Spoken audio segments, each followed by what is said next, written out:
नमस्कार दोस्तों, आज हम कुछ ऐसे भारत के वीरों को सलाम करेंगे जिन्होंने कुछ ऐसे काम किए जिसने दुश्मन की कमर तोड़ दी। तो हम देखेंगे भारत के बेहतरीन जासूसों को। एक जासूस के तौर पर काम करना मुश्किल बात है। इनके जासूसी के किस्से सुनने में जितने रोचक लगते हैं, उन्हें करना उससे कई गुना मुश्किल रहा होगा, क्योंकि यहाँ पर दूसरा मौका नहीं मिलता है। तो वीडियो शुरू करते हैं। सहमत खान जो कि कश्मीर में जन्मी और आगे चलकर भारत के लिए एक सफल जासूस बनी, जिन्होंने सन 1971 में पाकिस्तान से युद्ध में भारत के लिए अहम भूमिका निभाई थी। सहमत खान की असली पहचान को छुपाकर रखा गया है, जो कि एक जासूस के लिए एक आम सी बात है। सहमत खान पर 2008 में नेवी के ऑफिसर ने एक नावल लिखी, जिससे सहमत खान की कहानी दुनिया के सामने आई। नावल के हिसाब से कश्मीर के एक अमीर परिवार की बेटी थी। पैसे की कमी न होते हुए भी उन्होंने भारत के लिए जासूसी की, जिसमें उन्होंने पाकिस्तान के आर्मी ऑफिसर से शादी की। पाकिस्तान में रहते हुए उन्होंने कई ऐसी जानकारियां दी जिससे भारत पाकिस्तान से एक कदम आगे रहने में कामयाब रहा। जैसे कि पाकिस्तान आर्मी भारत के INS विराट जहाज़ पर हमले की पूरी जानकारी भारत को पहले से ही थी, जिससे पाकिस्तान का वो बड़ा मिशन फेल हो गया। 1971 का युद्ध भारत के जीतने के बाद सहमत खान भारत आ गईं। तब वो गर्भवती थीं। कुछ महीनों बाद उन्होंने एक बेटे को जन्म दिया और आज वो भी भारतीय आर्मी में है।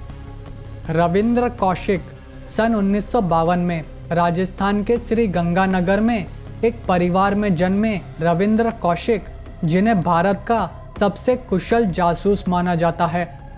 अपने काम में ये इतने माहिर थे कि इन्हें ब्लैक टाइगर के नाम से बुलाया जाता था।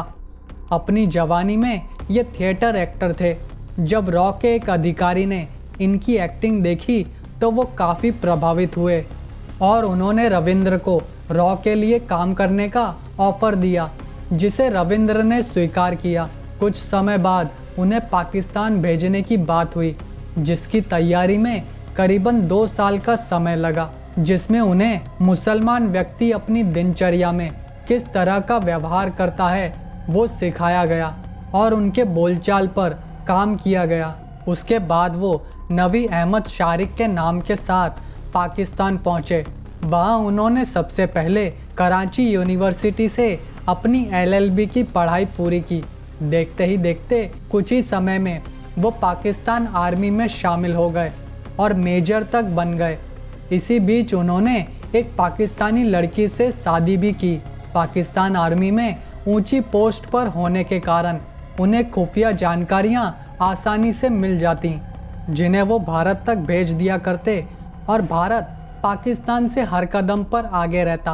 पर पाकिस्तान की ISI को उन पर शक होने पर उन्हें पकड़ लिया। जेल में उन्हें काफ़ी बुरी तरह से टॉर्चर किया जाता, पर वो चुपचाप सब कुछ सहन कर लेते। 2001 में उनकी मौत हुई, पर अपनी मृत्यु तक उन्होंने भारत की कोई जानकारी पाकिस्तान को नहीं दी। अजीत डोभाल। दोस्तों, हम सभी अजीत डोभाल को भारत के जेम्स बॉन्ड के तौर पर जानते हैं।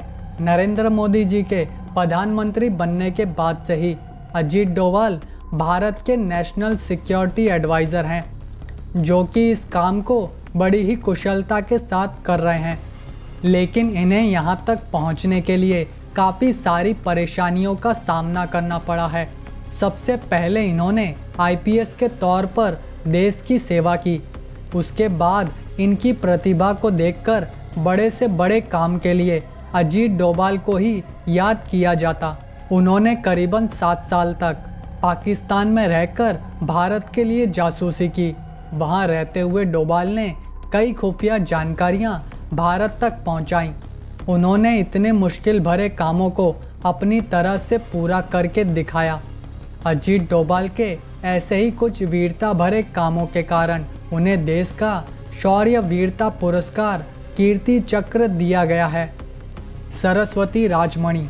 दोस्तों, ये बात है सन 1927 की, जब बर्मा के रहने वाले स्वतंत्रता सेनानी के घर सरस्वती राजमणि का जन्म हुआ। बचपन से ही वो देश के लिए काफ़ी कुछ करना चाहती थी।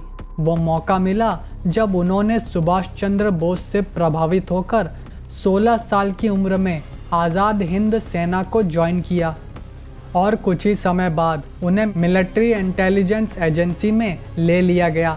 उन्होंने अंग्रेज़ अफसरों की जासूसी के लिए लड़के की वेशभूषा लेकर अंग्रेज़ अफसरों के घर काम करना शुरू किया और अंग्रेज़ों के कई खुफिया कामों को वो पहले ही अपने नेताओं तक पहुंचा देती।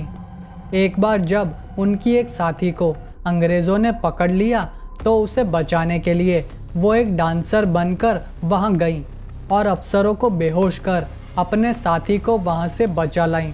पर वहां से भागते समय उन्हें पैर में गोली लगी। इस हादसे से ठीक होने के बाद कई सालों तक उन्होंने अंग्रेज़ों की जासूसी जारी रखी।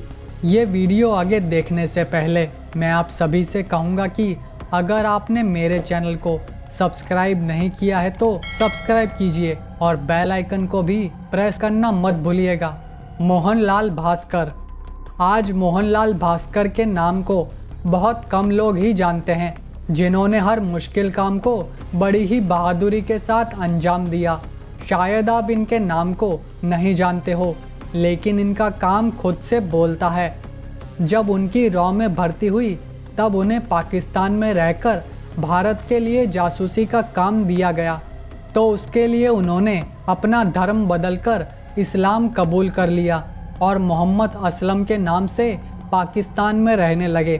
पाकिस्तान में रहकर उन्होंने पाकिस्तान के न्यूक्लियर प्रोजेक्ट के बारे में सारी जानकारियां भारत तक भेजी, जिसे भारत ने पूरी दुनिया को बताया और वहां रहते हुए कई और भी खुफिया जानकारियां भारत तक पहुंचाईं।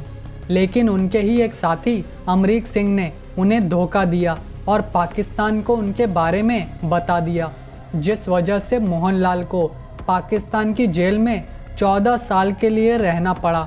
उसके बाद 1974 में भारत पाक के बीच कैदियों को छोड़ा गया, जिसमें वो भी एक थे, और भारत आकर वो शिक्षक बन गए और गुमनामी में कहीं खो गए।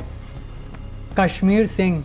कश्मीर सिंह सबसे पहले पंजाब पुलिस में काम किया करते थे। कश्मीर सिंह एक बेहतरीन फोटोग्राफर थे।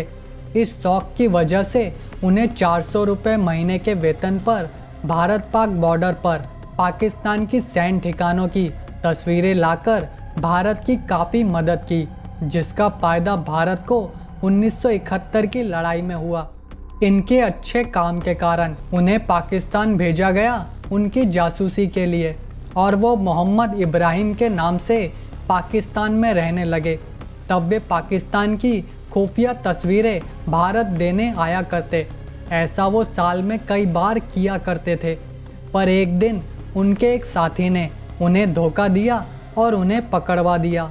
कश्मीर सिंह ने करीबन 34 साल तक पाकिस्तान की जेल में टॉर्चर झेला और मानसिक तौर पर उनकी हालत काफ़ी बुरी हो गई थी, जिसके बाद मानवीय आधारों पर उन्हें भारत वापस लाया गया। 34 साल तक प्रताड़ना झेलने के बाद भी उन्होंने कभी भी अपनी ज़बान नहीं खोली। रामेश्वर नाथ काव। आज भारत की खुफिया एजेंसी रॉ को बनाने का पूरा श्रेय रामेश्वर नाथ काव को जाता है, जो कि केवल भारत के ही नहीं बल्कि दुनिया के सबसे बेहतरीन जासूसों में इनके नाम को शुमार किया जाता है। सबसे पहले इन्होंने बतौर आईपीएस ऑफिसर काम किया। उनके काम को देखते हुए उन्हें सन 1970 में एक खुफिया एजेंसी बनाने को कहा गया, जिसे आज हम रॉ के नाम से जानते हैं। इनकी ज़िंदगी के बारे में आज भी कुछ ज़्यादा नहीं पता है। ये इतने खुफिया तरह से काम किया करते थे कि आज भी इनके महत्व के कामों के बारे में आम लोगों को नहीं पता है। तो ये था आज का वीडियो। अगर आपके पास भी कोई सुझाव है तो कमेंट करके ज़रूर बताइएगा। तो जाने से पहले मेरे चैनल को सब्सक्राइब करें और मेरे वीडियोस को लाइक और शेयर करना मत भूलिएगा। धन्यवाद।